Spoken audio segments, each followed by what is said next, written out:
And so as we gather, let us commit to the work of justice. It is our moral obligation to stand in 2019, grow the movement, and continue to be the moral voice so that this state and this nation will see what a humane and civilized society looks like. So I think it's this broader understanding of the hopefulness of Watchnight, the hopefulness of slaves and free blacks and other abolitionists preparing for a battle that had everybody in, nobody out. A battle that comes from below, that's about building power among the poor and the oppressed, the people. That battle, that history, that Watchnight needs to be lifted up, remembered, commemorated, celebrated, and learned from for our battles today. The moral fabric of our country must be resown with actions that reach everyone, regardless of social status or ethnicity.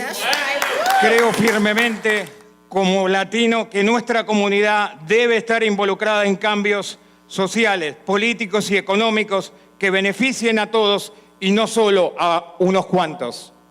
I firmly believe that as a Latino, that our community should be involved in social, political, economic changes that benefits everyone and not just a few. In the very recent past, our faith was stolen and used as a fear tactic to elect the individual we are forced to call our president. It was used to trick poor communities to vote for policies that continue to harm them further. Our faith was manipulated as an excuse to refuse refugees and immigrants into this country. That is a country of immigrants and refugees. That's right. There's decades of organizing right here in North Carolina, and it's sown the seeds that are bearing fruit all around the country. So this has been more than just a series of rallies and actions. That's right. This new model of organizing is being catalyzed in communities across the country.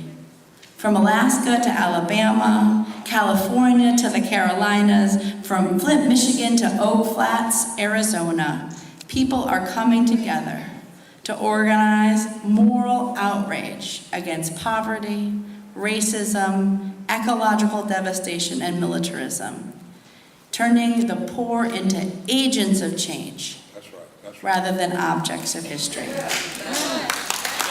This year has shown us some things. And it has shown us why last year we launched a movement. But this year we must continue the movement. This year has shown us, especially in the South, that we're on the move now. At Columbia's University's Mailman School of Public Policy, they told us, and this was an old fact, we're getting the new facts now, that 250,000 people die from poverty, more than die from heart attack, stroke, and lung cancer every year. More people die from poverty. That's violence, policy, violence. And it's happening in our state capitals. See, it's the states that block health care. It's the states that push racist voter suppression laws. It's the states that block the ability to have unions. And that's where we must be, right in the middle of state legislators all over this country. It's not enough to know the facts. We have to show America herself. We have to make America see herself, not see some other people, but see herself. And let me just say this is love. America needs a spanking every now and then.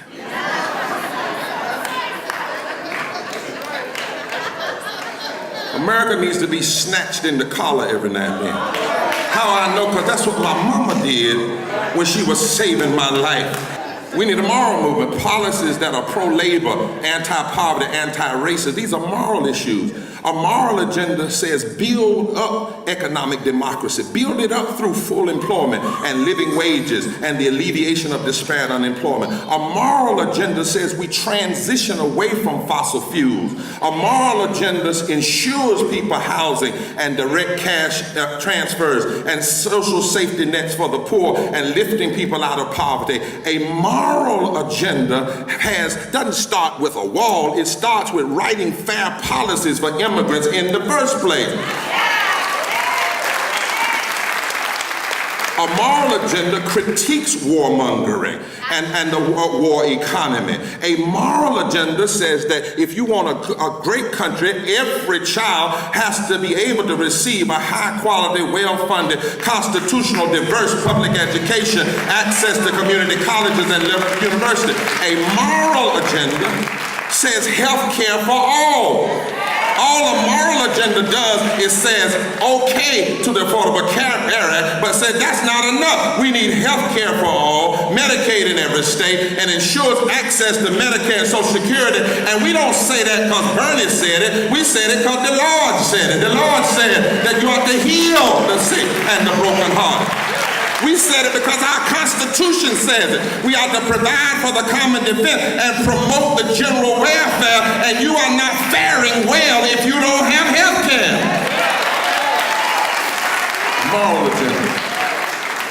Moral agenda fights the proliferation of guns and fights the unholy hold of the NRA on our body politics.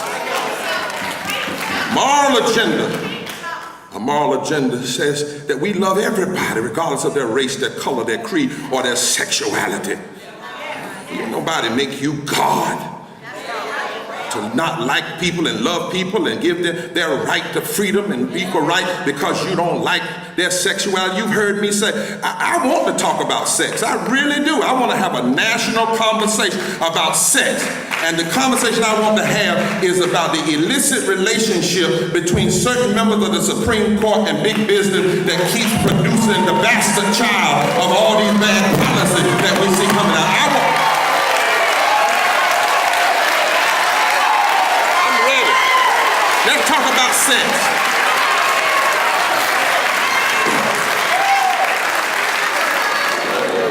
So the fourth thing we got to do in 2019 is we got to go back to DC.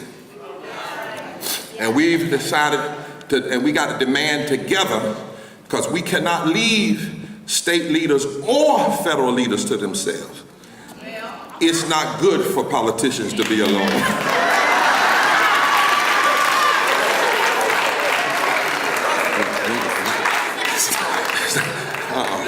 No, you got to stay right there.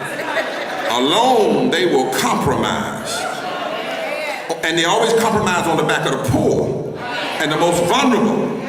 Every compromise America has ever wrote was bad. And you got to watch even Democrats. Sometimes they're, well, we're going to do what is best, and what do we think they will work with us. Do you understand? They're not trying to work with you. If you haven't seen that over 2 years, where are you? What you ought to do is not pass in the House, Miss Pelosi, what they will work with. Pass what is right. Pass what will change America. And let us march in the street and fill up the street and let them deal with it. The Southern strategy can be broken. You better hear what I'm saying. There are those who are trying to rob democracy around, and they really want America to be crippled, because this will be the first time in world history, or recent world history, when a black, brown majority and white will be able to join together and lead a liberal democracy that can stand up against the entrenchment of extremism around the world.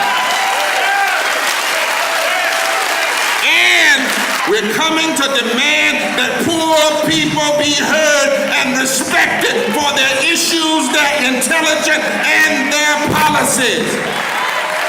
We're going to stay here and fight for this country. We ought to hook up with Latinos and hook up